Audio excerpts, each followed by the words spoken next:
Mina olen Kristi, tegelen lohesurfiga, joogaga ja igapäevaelus töötan üldsegi psüühiliste erivajadustega inimestega, et olen nende tegevusjuhendaja. Lohesurfini ma jõudsin juba 15 aastat tagasi. Ma nägin Pärnu rannast poisse selliste värviliste suurte lohedega liuglemas ja hüppamas ja siis ma nägin kohe, et ma pean saama seda asja kunagi teha.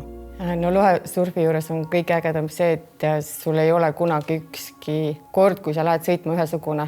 Et iga kord on ilm erinev, rand erinev, tuul.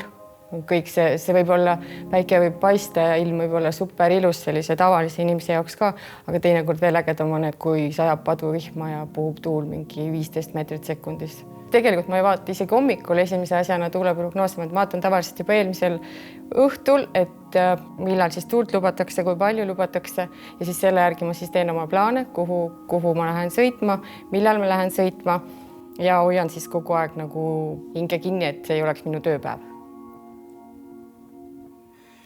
No nii, Miinisadam näitab 6,5 ja puhangud 8,1.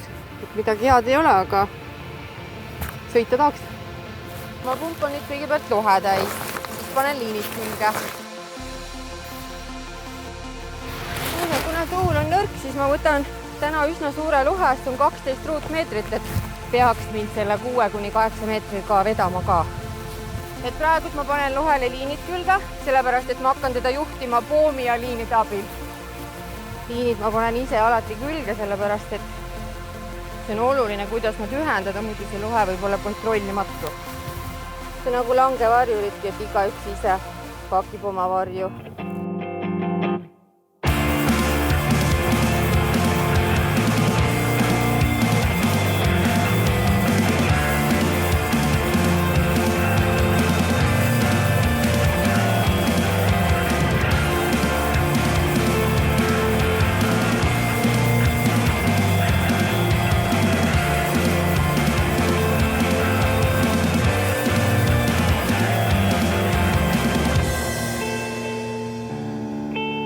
Viimane kõige hirmsam sõit on see, kui nüüd umbes 2 nädalat tagasi isegi hoiatati inimesed, et nad ei läheks isegi välja, siis meil ikkagi kripeldas, me pidime saama surfata. Kui alguses paned selle tormiga selle lohe külges, sa kunagi ei tea tegelikult, kas sa jõuad seda lohe üldse käsitleda.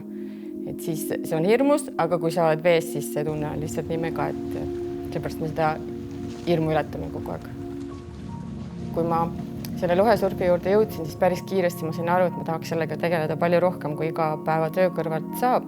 Ja siis ma läksin lohesurfi instruktori koolitusele Filipiinidele. See oli äge kogemus, sai nagu varsti paljude uute inimestega tuttavaks ja ma nägin sellel ajal päris palju erinevaid surfi parimaid spotte terves maailmas, sest ma käisin hooajati kuskil 1–2 kaupa kuskil erinevates surfirandades instruktoriks. See vesi inspireerib mind, et siis kui ma olen näiteks vees, iga kord on see erinev kõik, et see vesi, tuul ja see pilt ka mõnikord, ma ei tea, sul võib veest isegi selline tunne olla, et keegi pani järsku tule põlema, et see valgus muutub nii. Ja siis mind inspireerib, mul on oma blogi ka ja siis ma näiteks sellel hetkel tunnen, et see on nii äge, et sellest ma nüüd tahan küll kirjutada ja siis ma kirjutan pärast oma blogis sellest. Mind teeb õnnelikuks see, kui ma saan olla looduses ja tegeleda nende asjadega, mida ma armastan.